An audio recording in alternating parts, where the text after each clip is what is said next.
All right, we're gonna go ahead. We're gonna go ahead and get started, you guys. I think we're actually already live streaming, so someone is seeing me awkwardly. You guys ready, Alex? We're up. Okay, perfect. You guys want to take your seats? We're gonna go ahead and get started. And I'll go ahead and introduce gentlemen I'll be having a conversation with for today, and then we'll go ahead and get started. A couple of quick housekeeping things before we get the ball rolling. Pretty much the way this is going to work is we're going to talk for about 45 minutes, and then we'll leave the last 15 to 20 minutes open for questions. Throughout the questions, when we get to the questions phase, we really only have one rule when it comes to TPPF events, and it is quite simply make sure that your question is actually a question.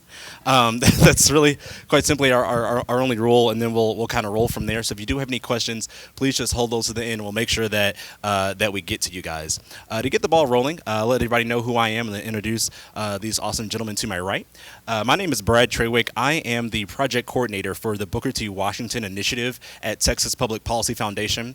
And while that's a super long title, the simplest way that I explain to people what it is that I do with TPPF is I really work at the intersection of where public policy and African Americans in Texas meet. And so what we're doing right now is part of our State of Black Texas series. We're really focusing on different areas of public policy and how it affects the African American community here in Texas. So today we're going to be talking about the state of black entrepreneurship here in Texas. Directly to my right to get that ball rolling is an awesome gentleman, a phenomenal gentleman. If you looked at our live stream from the event that we had in Houston, is R.W. Bray. He's a wonderful gentleman. He's the president of the Martin Luther King Association of Texas and also the deputy director for the Southeast region for Senator Ted Cruz. And then to my far right, you can give him a round of applause if you want to. He's pretty. He warrants that. That's awesome. That's awesome. And then to my far right, of course, actually, gentlemen, we go way back, as they say, like Cracker Jacks, like President Cracker Jacks. We actually went to undergrad together, Prairie View A&M. He's a really good friend of mine. I've known him for almost a decade now. It's been that long. Getting old.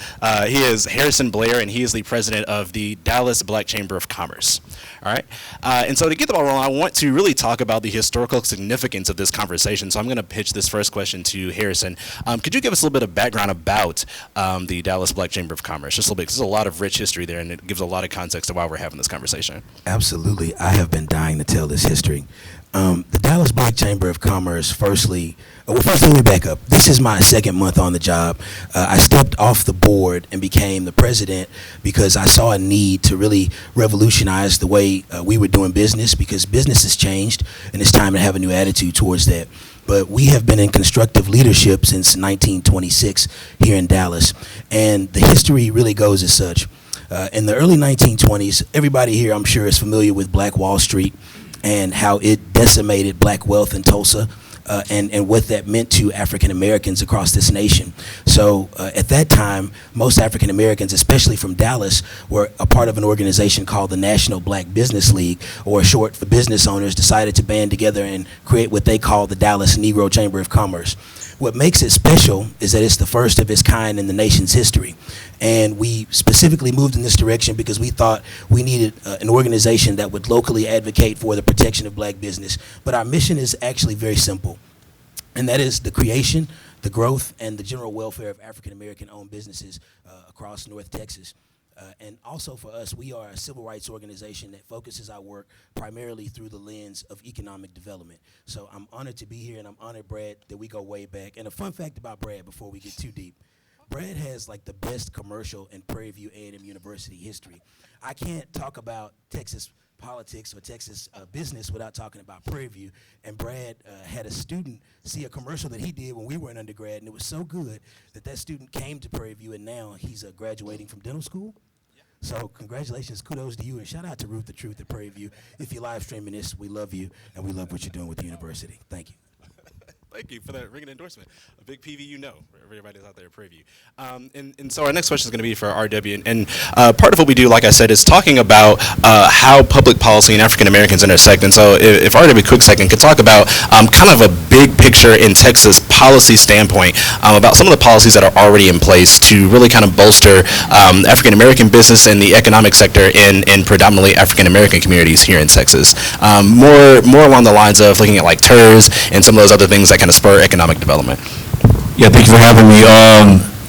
Actually, I feel like TBPF is on the crest of excellence when it comes to what needs to happen in marginalized communities. The fact that you guys are addressing it, I think, is going to be profitable for years to come.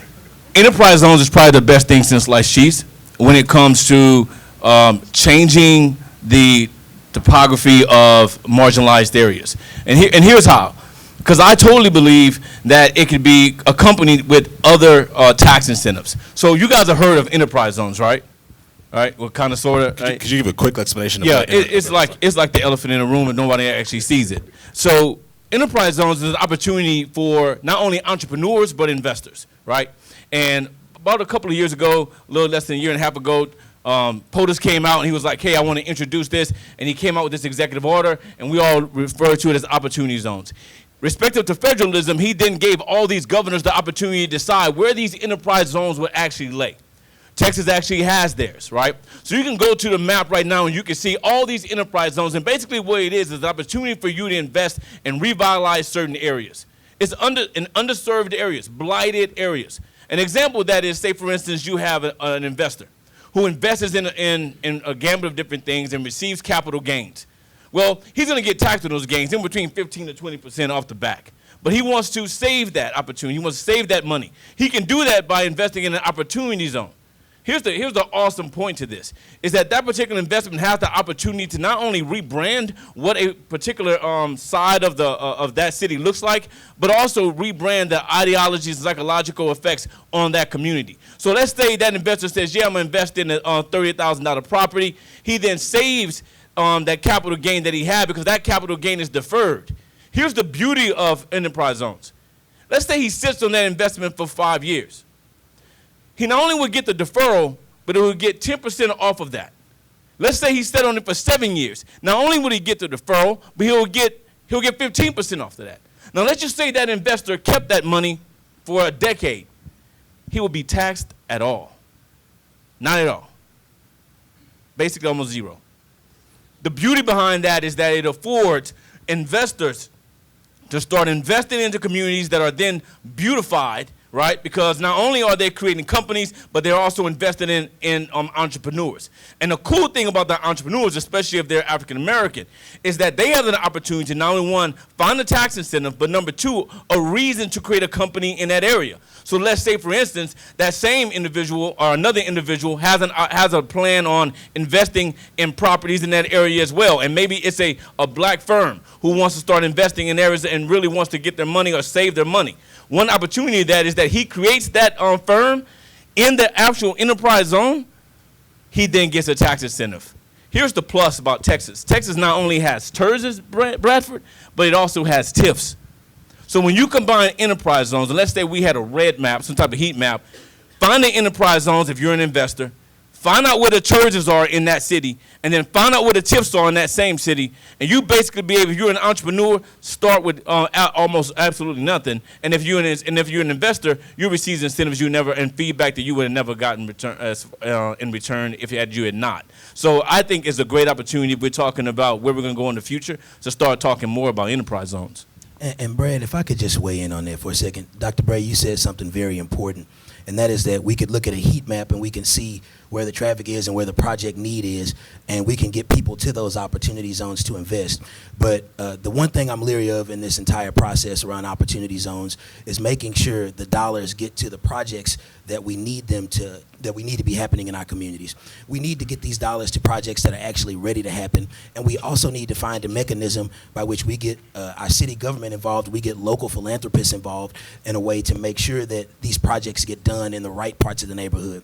Because what I'm nervous about is that we'll have investors come in, say an opportunity zone like Oak Cliff, or if there's an opportunity zone around Oak Cliff, and they end up in Bishop Arts as opposed to some of the areas of Oak Cliff that actually need development. So what I'm proposing is that we find a mechanism to get our mayor involved, to get our city council involved, the CPZ, planning and zoning, to make sure we know that the property is zoned the way it needs to be to do the kind of projects we need. And right now, affordable housing is a huge issue that the city of Dallas has been working on, especially with all the redlining and the history that we have of discrimination in this city. So I think there's a lot of work that nonprofits also have to do, and there's a big role that the Dallas Black Chamber of Commerce will be playing here in the near future around opportunity zones. And that's a great segue. Almost like you looked at some notes that I know.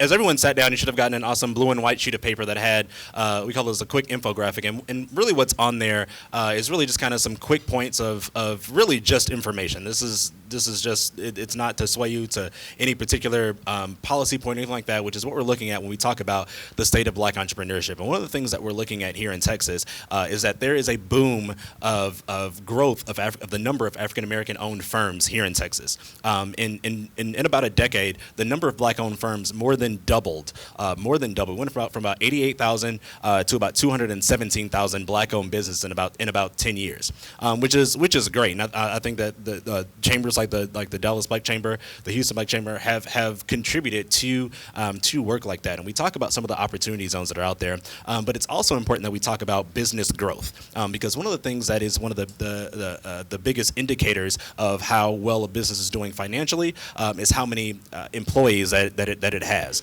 And a staggering figure for African American firms is 95% of African American owned firms here in Texas, 95% of them are sole proprietorships. That means 95% of growth is the number of employees, right? So if you're not hiring anybody, you're not growing. And this is for anybody on the panel right now. Could you guys talk about some of the specific areas of growth or strategies to growth that you've seen? So, as far as what I've seen and where I think we should go, I think you hit the nail on the head. Here's the significance behind all of this. If we're truly focusing on Black wealth preservation, if we're talking about changing the economy of Black and white and other demographics relationships, then we have to start talking about economics. And so if you have 200-something odd thousand Black-owned companies and 90-something% of them are sole proprietors, the fact that you're leaving out is that Asians have about the same in Texas. So the Asian community has about 200,000+ as well, and yet on the flip side, Texas. Well, what it means is that if we're talking about lifting people out of poverty, giving them a hand up instead of a handout, then we have to start employing. And the way for us to start employing, one benefit for us employing is making sure that we have Black-owned firms. When these Black-owned firms don't hire individuals that look like them, then what happens is that the economy of the community doesn't change, which leads me to my segue. Community commerce. You actually mentioned Black Wall Street. So in entrepreneurship, there are 3 E's, and you might want to think about this. When we think about entrepreneurship, there's social. I'm only talking about 40 acres. That's all we're talking about 40 acres of like 35 square blocks of residential area, of businesses, things of the like. That's it. Now, what's amazing about this small little development, this district that was in the 20s, was that it actually circulated roughly about 900 to $1 billion today's dollars.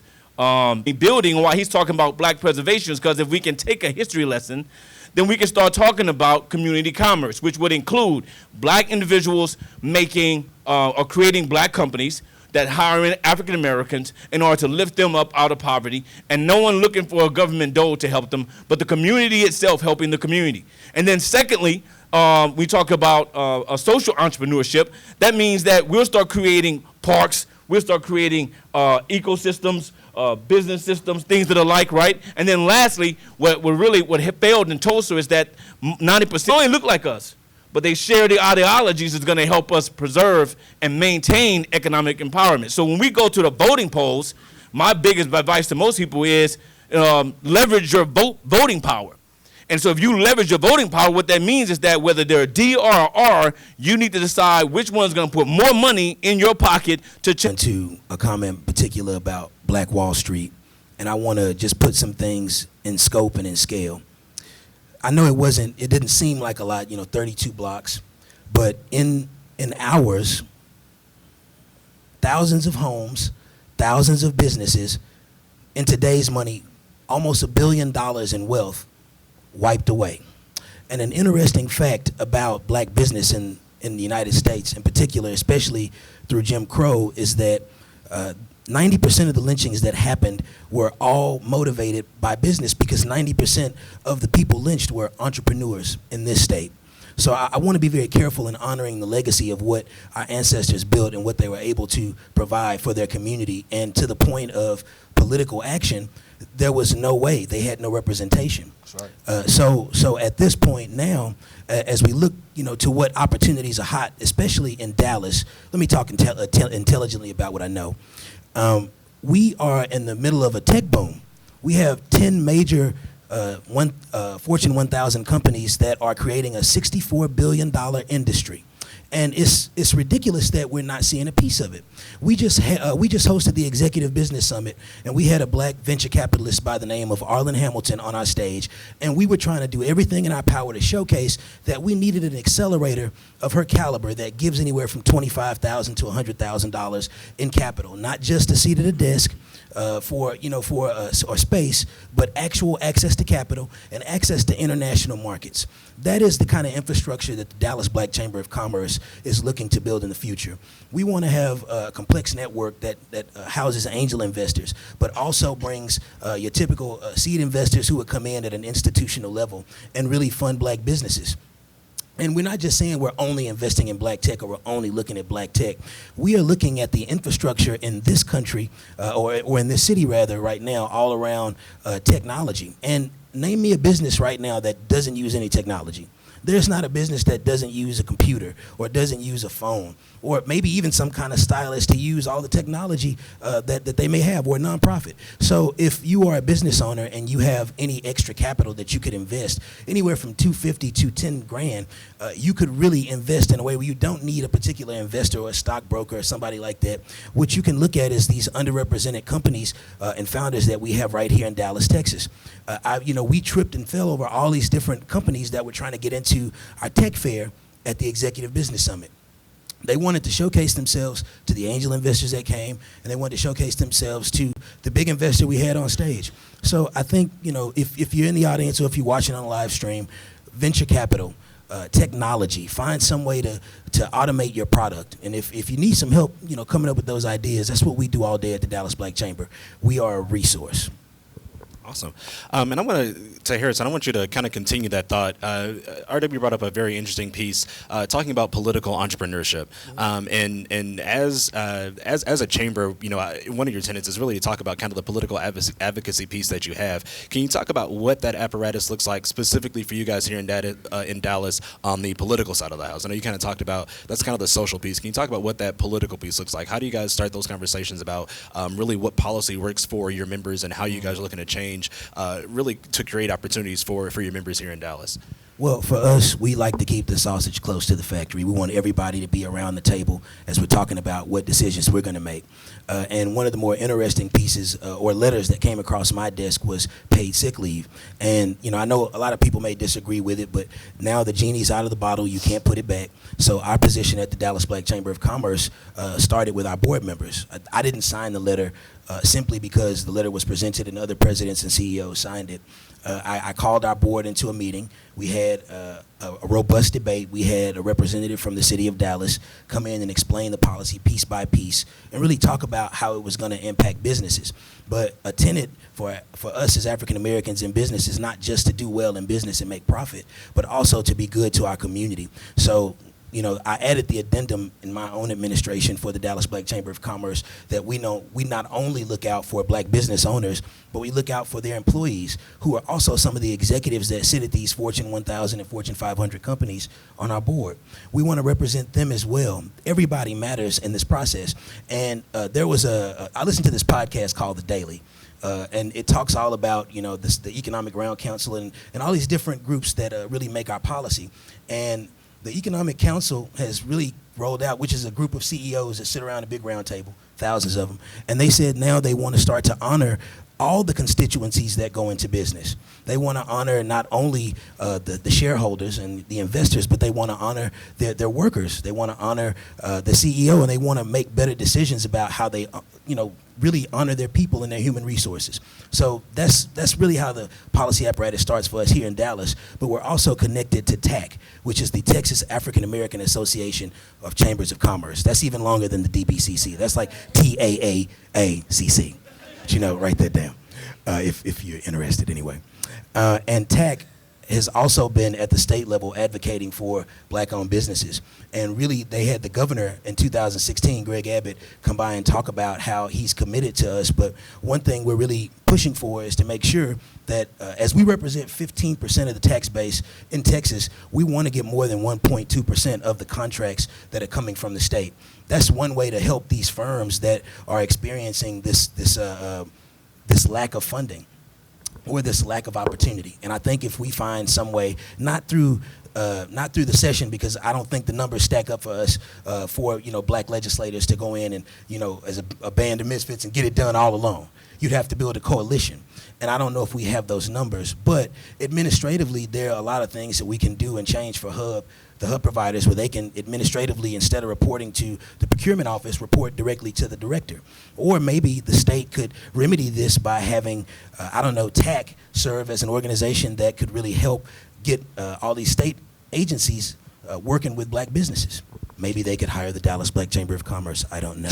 That's just an idea. And real Shameless. quick, I want to continue that train of thought, but I want to put a piece of information out to the audience to kind of contextualize this next question. So, and it's really interesting that you asked, that you kind of gave us that statistic. And one interesting thing about black-owned businesses here in Texas is that the average black-owned business here in Texas, in terms of sales receipts per year, makes less than 0.5% of what average firms here in Texas make per year. What that number really boils down to is about in 2019 is about $68,000, $7,000 to $68,000 a year. The average amount of sales for the average, they're a little closer to, and they've had the opportunity to talk with different business owners, aside from hub contracts, and that's a very big. All right. You took the last one first. I feel obligated now. Please. Is it okay? So I also serve as a member of the Dallas Park and Rec Board for District 4. So a part of our job is to look at contracts. It's a much larger operation with a pretty large budget. So we also have some ability to give contracts without going before city. Can have access to the money to buy the insurance or some of these expensive bonds to get access to some of these projects. So capital is really the number one issue facing our African American owned businesses. Really difficult to get access to any kind of funding to get that. You can't go to a micro lender. If you have student loans, the micro lender won't loan you any money because you still have to pay back those student loans. Hopefuls that apply, and they oftentimes miss that mark. But I think also us putting some services in place would really help get some of these. And real quick, I just want to give a lot of context to this, because I think a lot of context, a lot of information is how we have a better discussion surrounding a lot of these policies. But one of the things that I found interesting in doing the research for State of Black Entrepreneurship, and I'm going to give a little bit of pushback on the capital issue, is that they did University of Texas did a survey of black-owned businesses here in Texas, and it's actually a rolling survey that they do every 2 months. More than 50% of black-owned businesses here in Texas have never applied for a business loan here in the state, and the number one reason for why is that most of them think that they won't qualify. Not that they've gone through the process and someone told them they hasn't, but it's that they think that they won't qualify. Now, the interesting flip side to that is, of the businesses that have applied for a business loan here in Texas are kind of attacking this in different ways. But when you're going back and you're having these kind of conversations about policy, another piece of that policy really is kind of the education component, right? Where it's not necessarily so much that you think you can't do it. It's really how do you think you can. I want to go ahead and jump in that because I know RW, he gearing up. Like I see his jaw clenching. Education. Look, if we're talking about education, show of hands, how many of you in high school took Financial Literacy 101? How to invest in the next age. Doesn't afford you the opportunity to be responsible early on because it encourages you to be indebted for life. And so when it talks about discriminative, people are ignorant across the board. I've met ignorant Asians and ignorant blacks, ignorant whites and ignorant Indians. It doesn't matter. There are a gamut of economics has to be taught. When you have functions like this, TPPF is actually educating by default. Follow me on this. There was a bill. It's called the Education Freedom Scholarship Act. Please remember this. It's powerful, and I think it's the best bill if it's passed since the GI Bill. Real quick, this is federal. It's the federal level. It's just the federal level. also supports their opportunity to fund both public and private schooling. The cool thing about private schooling, or charter schools or academies, is that let's just say in the midst of a deprived or area or marginalized area, one bold soul says, I want to be a social entrepreneur and create a financial 101, finances 101, investment 101, or how to stay out of debt, or how to manage debt. Anything, as a whole new curriculum, right? Well, that would be a powerful tool if they could, especially if they could actually afford it, right? Well, here's the crazy thing. I'm going to speed this up. This particular bill has federalism, meaning that every state would decide whether they want to opt into it. And we're talking about billions of dollars, dollar for dollar tax incentive. So say, for instance, this beautiful, handsome young man here decides that he wants to invest up to 10% of your deferrable money. You can give it to this particular charter school. What's cool about this is that they will match you dollar for dollar, brother. Dollar for dollar. So you got 30 grand hanging around and you want to give it to that charter school, that's dollar for dollar tax incentive for you off of your federal taxes. It's a huge encouragement to any particular charter school because who the heck's going to give 30? Company, Fortune 400, Fortune or 500 company to say they're going to give millions anyway. So then Greg Abbott, but as long as they're a scholarship granting organization, SGO, they can invest in whatever charter school they want. And here's the beautiful thing. It could go to either charter schools or private or public. It doesn't really make $35,000 a year. $35,000 an hour, right?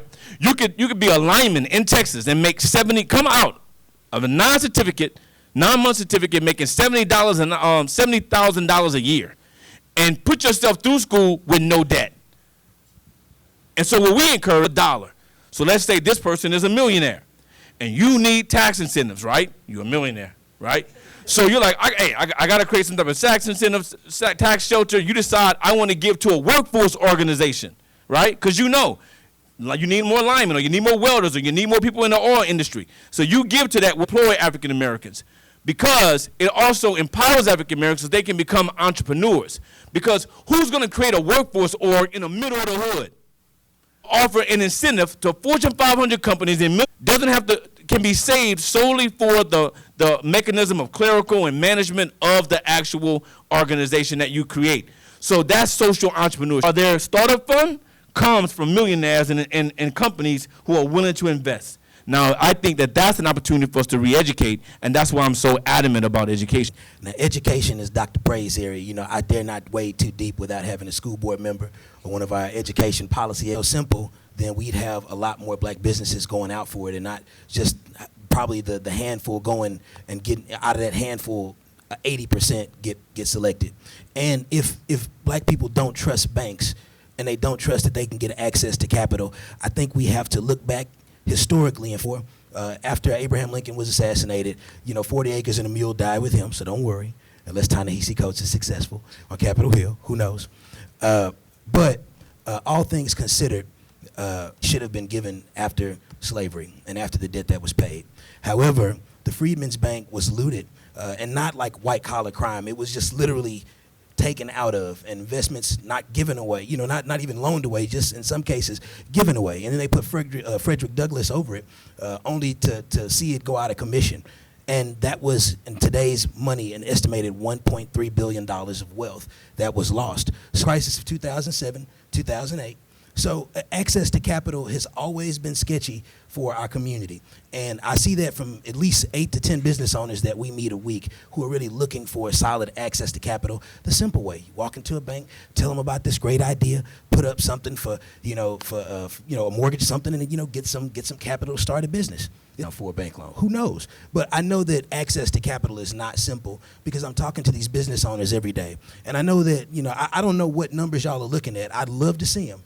But the people that we're talking to are business owners who are funding their businesses with debt, but it's oftentimes not coming from the bank. It's personal savings that have been liquidated to make something happen. It's a credit card that's been used and a prayer that's been lifted up to try to make it. And against all odds, Arlen Hamilton brought out a portfolio of companies that have been doing just that. And they've been making it. That's why they're called underrepresented founders. They're underrepresented at bank loans. They're underrepresented in terms of capital getting looked over, and then in particular, black women. If you're talking about access to venture capital and you want to go the short way and not the long way of going through the government, I mean, their numbers are almost dismal. Billions of dollars being transacted and great ideas that are coming from a community of people that look like us, but it's so much more difficult when you only have an hour and you got to use 45 of those minutes explaining who you are and not your product. So I'm not, entrepreneurs, even back to the point of segregation. When we were segregated, there were banks, which is why Black Wall Street actually created 2 banks in that area. Until they burned them down. Well, yeah, until they burned them down. But the simple fact is that they decided they would practice community commerce. But let me just defer to something, an idea. So let's just say that that's not going to change. Then the only thing left then is to create some type of incentive from black communities to where it doesn't matter what color they are, they're going to want to do business or want to come to those areas. That's correct. And the way we do that, in my opinion, is I've never seen a racist hate green. The truth is that if we are in our communities, if we're practicing community commerce and we decide, hey, here's the deal. I went to Beaumont, Texas to find out why so many SBA loans weren't given to black-owned companies that had submitted applications. There were 3 defining things. One, the books were in horrible shape. Credit, less than 500, right? But his books was horrible. He had no way of proving scaling capability. And the guy lacked the education, the financial education in order to continue his business properly. And so he was denied. I'm not sure if you guys know this, but SBA loans, only 2% of SBA loans went to African Americans nationwide. In America is $1.2 trillion. In Texas alone, the black buying power is 117 million. That's 10% of the national. That means if you want to do business, there is no better business or place to do business if you're black than Texas. If we know we have that power, who's going to echo that gravity and be bold enough to take a chance on black dollar? The only people I see doing that is people who understand there's that much money to be made, and we create the incentives necessary in these communities, which is why enterprises don't stop crossing the track and giving money, black dollars, over to Starbucks in that area. There's a reason why they don't come to the hood. There's a reason why you don't see Applebee's in the hood. The reason why you don't see Cheddar's in the hood, because we're willing to go over there and put black dollars in areas that have nothing to do with us. However, if we said enough is enough, like they did in Wall Street, in Tulsa, and we're going to focus on this 5-mile radius, create ourselves on businesses, create our own BCs, right? If we commit to doing that, all of a sudden, people will start losing money on the other side of the track. And at that point, it won't really matter what color you are, because there are no races that hate green. And then we'll be able to have some equilibrium, or created equilibrium. But in my opinion, I don't believe that any other race can take on the ownership of doing that except for our own. And that's through education. And that is a great place to end this conversation, actually. I want to continue it, but I did promise that we would have at least 15, 20 minutes but I want to make sure that we do have an opportunity for, because a lot of people taking notes, and I'm quite sure that we have a couple of questions, and we actually got to make sure that we're out of here in a timely period, because I know they'll cut off my live stream. So if there are any questions, I do ask this one thing. If you could ask your question, I'm going to repeat it just so that the folks who are watching online can understand what the question is. There's no such thing as a bad question. We don't bite, we promise. If you, no question. I just yes, sir. At the risk of being political, and I don't mean to be. Gentleman, Senators Harris. Me? Oh, this is Bray. RW. RW Bray. You mentioned before. Question is, in terms of. Yeah, I'm looking at recent economic success. Is that helping the black community locally, nationally? How would we view this? At like the unemployment rate, things like that. Policies. Increase in income, Yeah. ability to. I mean, kind of what types of policies have kind of led to what has led to kind of what the economic picture looks like now, and what would be the best outlook moving forward? I think Puffy, he said it best. I'm not sure if you guys know Combs, but I think it's Diddy. Yeah. Diddy now? He's Diddy now. Yeah. Hijack your vote, right? So he was trying to get people to basically use their vote for leverage to get African Americans to to get individuals. The only thing that matters to me is who's going to bring forth the best policies. You might have known. So they just took a gamble, right? And what we saw, they are looking to make money or save money. Now, so if we're talking to the black community, my point is economics, because it won't matter what color you are when you and I are doing business. You have step out and make entrepreneurship decisions like you're talking about, create business relationships like you're referring to. If the policies make sense, if there's tax shelters being created, I want more tax shelters. If there's tax incentives being created, I want more tax incentives. If it's more money in my pocket to do the thing, I really don't care. It's all about the policy that's going to come out. And currently, the policy is looking pretty good to me. If the persona of the man is one thing. I mean, come on. The persona is one thing.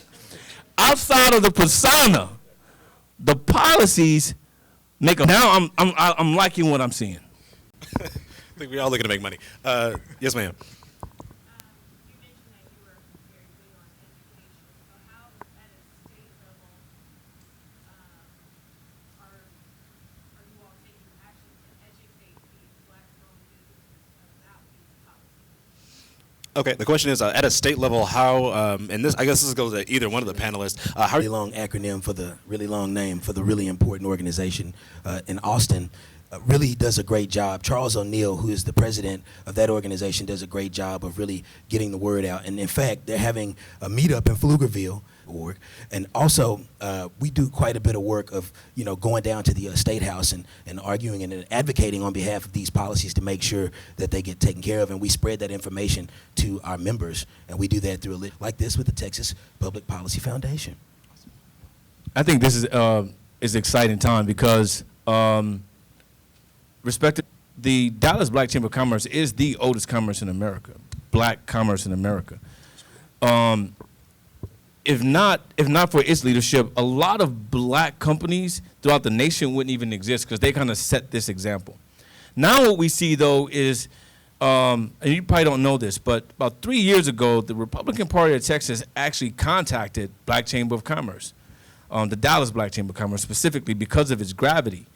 And the Dallas Black Chamber is coming because they do need to step up in the area of education, right? And so on the state level, I think that if Abbott or my office, Cruz's office, is looking for a pilot when it deals with relationships, then this is a good meeting. TPPF just did something extremely powerful because what they've done is, if you have, whether we like it or not, Texas is a red state.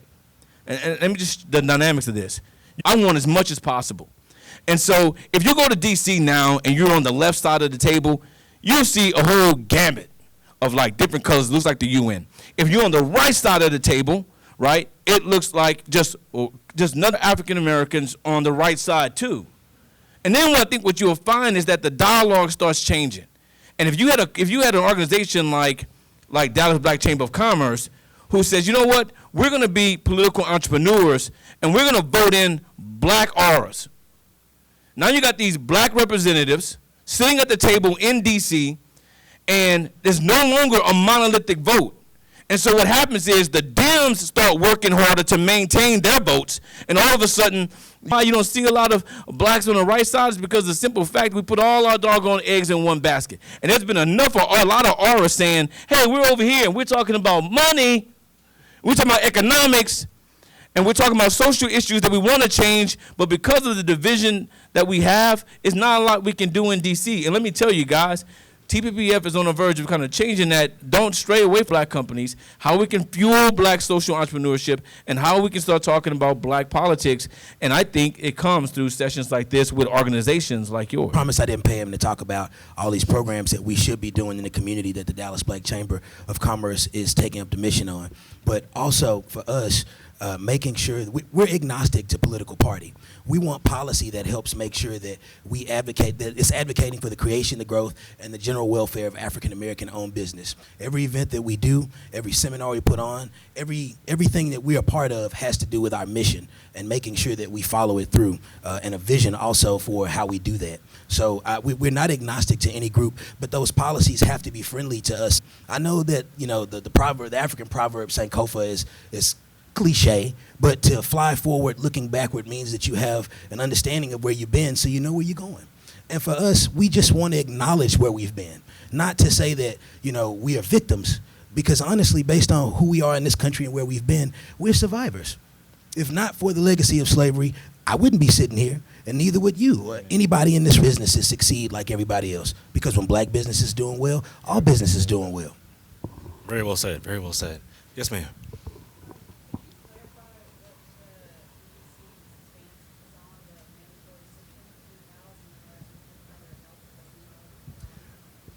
Real quick, she said, could you, so just so they hear on the live stream, she asked about clarifying what your stance on the paid sick leave for the Black Chamber is. Thank you. Our stance on paid sick leave right now is to help businesses get prepared for it. We obviously don't want to advocate against the employees that we also represent. We don't want to say right now. Suffice it to say that we are concerned to make sure that we help black businesses get through the changes that are coming. And I know right now, I think regulations or fines don't start taking place until April 1st, 2020. So our board is really actively meeting with the city right now, and we're still formulating our approach to that. But right now, our stance is to make sure we're helping black businesses get prepared for that change. And really, all businesses. We are not a separatist organization. We're just very specific about how we do economic development. Does that answer the question? Okay. Yes, ma'am. Segue off of that, if you are a proponent of mandatory sick leave policy, how can it, whether you're a black-owned business or any owned business, a small, very small business, is a starting point for beginners to hone their skills, and if they don't have a job at a business that provides mandatory sick leave, then learn everything from them and then move on to someone who does. Does that hurt? Or, I mean, I'm a sole proprietor, and if I had to hire someone to provide them with mandatory sick leave, it would hurt me, my ability to provide them with more work, because I would have to offset what I had to provide them for sick leave. So, I mean, but they would, if I were them, I would come in and let me teach them everything I know, and then they'd take it off and take off and go to work for another company that would provide this. So I think it leaves a lot of opportunities for people who have no skills to learn a skill and move on. That's what I did when I was So, starting. so if I could kind of paraphrase that question, I think what she's asking is, what has been your experience? You talked about meeting with a lot of business owners who are looking at what's getting ready to happen, what this change is going to look like. What has been your experience in that conversation, and how small business owners, as sole proprietors, as she said she is, to get prepared for this change? What does that conversation kind of look like? Well, one is looking at the actual policy on the City of Dallas's page and helping business owners sift through what it actually means, bringing in experts from the City of Dallas, because also I represent the organization, but until our board is voted, we don't have an official position, and I leave that to our board because without them, I basically have 32 bosses. So I really manage that, and I'm their chief. Specialists come in and talk about the policy. We're having advocates from both sides come in, and believe it or not, we've had businesses pretty much almost 50-50. You don't have to own a business to be a member of the DBCC, but some of those members have also weighed in, and they also have a very valid in the courts to see, if it's going to be challenged, what's going to happen, to be careful as an organization. And of course, for us, we've weathered many of these types of policy decisions over our 93 and the employees in our community that make up our board and our organization. So I'm really leaning on them to help us make this decision. That's really honestly where we are. Yeah, I'm with you. I'm really leery whenever, so if the catalyst behind this is, well, it's virtuous for you to do that, right? And they shake their head, so for you to shake your head too, psychologically. But in reality, it's really harmful to. I think that having some educational conversations like that, and you're talking about how it's going to affect the small guy versus the big guy, because I don't want anybody that's worth anything. They'll be gone, right? That's absolutely right. But I also pose the question, do you want somebody sick making your food? Or if you're an employee, to to get that same benefit. So it's a tricky situation. It's a slippery slope. There's no one right answer, and that's why we're leaning on both demographics to help us make that decision. Awesome, and I really appreciate your work with this. And I do want to, with that being said, we're going to wrap up this segment. We really appreciate all you guys coming out. Please give a round of applause for our awesome panelists, man. I think they had some wonderful points, brought some great background. For those in the audience and for those at home or in their cars on their phone, if you're live streaming, you probably already know where the website is, so that makes a whole lot of sense. But for those in the audience, you can go ahead and visit www.texaspolicy.com. And I hope you guys look forward to having more of these types of conversations and more of the state of Black Texas. That's it. Thank you guys very much for coming out. And I hope you all have a